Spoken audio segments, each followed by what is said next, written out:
So I think it's really important to talk about health and the body and even sexual themes, but doing it from a holistic and a natural point of view.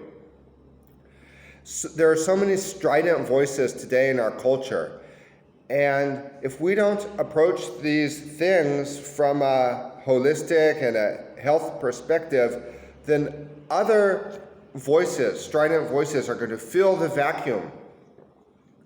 So one of the themes that we're going to be talking about is male circumcision, or as I say, male genital mutilation. You know, the United States spends millions of dollars with non-governmental organizations in Africa campaigning for awareness and trying to stop the practice of female circumcision. And it's politically incorrect to speak of female circumcision. Instead, we speak of female genital mutilation. And in the United States, they say that they leave it up to the parents, but do they really? John Locke, who was the first political philosopher, he said that men and women are a blank slate. It depends on the state to intervene and to regulate human behavior. And John Locke taught that if the state was good, it would impart good to the people. But if the state was bad, it would impart bad to the people. So in Germany, the courts got involved, and they say that doctors are required by law to explain to parents the risks involved. So I don't blame the parents. It's an issue of the state.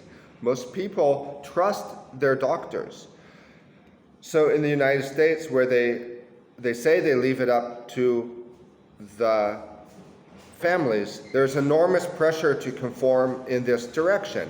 And a small industry has developed since the cut penises are used as products for vaccines and face cream for the uber rich. Think about the symbolism of that. They cut the penises off in the hospital to give face cream to the future rich.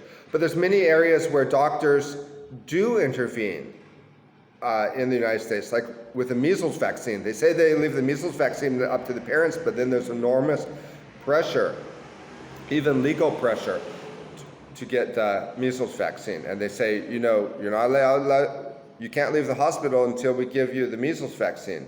And they make it sound like it's more obligatory than it is. So those men who can have sex with their wives every single day, they haven't been circumcised. And in the literature, you see cut, uncut. But I think it's obvious that this is not done for medical reasons. They say that a baby doesn't feel pain during the first few days after birth. But what medical studies show that? The baby will scream and bleed. There's no evidence. Now, they've been doing it for religious reasons in the Middle East for a long time, and while we may not agree with that, we respect religions like Judaism and Islam to do this for religious reasons. But in the United States, where it's supposedly secular, liberal, modern, it's very, very weird that they would continue to do this. And over the years, the pretext for male genital mutilation has changed from avoiding penis cancer to now avoiding HIV, because there's less contact during intercourse if a man has had the foreskin of his penis removed.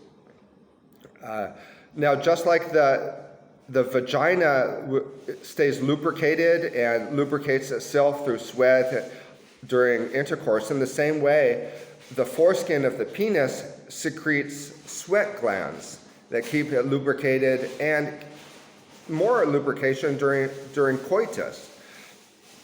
So it's interesting that the reasons that are given in favor of female circumcision in barbaric countries like Africa, those same reasons are used to justify male genital mutilation. That it's external genitalia, that there's less fluid as a result. I don't think it's too much to ask little boys to stay clean if you can teach them proper hygiene. The female genital apparatus is much more complicated, and yet women manage to stay clean. And think about the symbolism. What does it tell you when the first experience of a baby is having part of his genitals cut off? It's like what they talk about in German New Medicine. It could be a significant biological event. And it teaches the baby to despise part of his body. They'll scream, they won't nurse afterwards. There's medical doctors that have gone full circle on this, like Dr. Christine Northrup, best-selling author. She was the author of The Wisdom of Menopause. She's been on the Oprah Winfrey Show. She's talked about this. So we wonder, okay, why don't movie stars in the United States, men who are in a high profile, come out against male genital mutilation? It's like the whole country's been hypnotized by this, and they don't think about it. If they don't come out against this barbaric practice, then it depends on us, on independent journalism. And part of what we do on this BitChute channel and in general is we unmask the hijacked narratives. We're looking at hijacked narratives. Okay, I don't know you're a listener until I hear from you. Please register with BitChute and leave a comment below.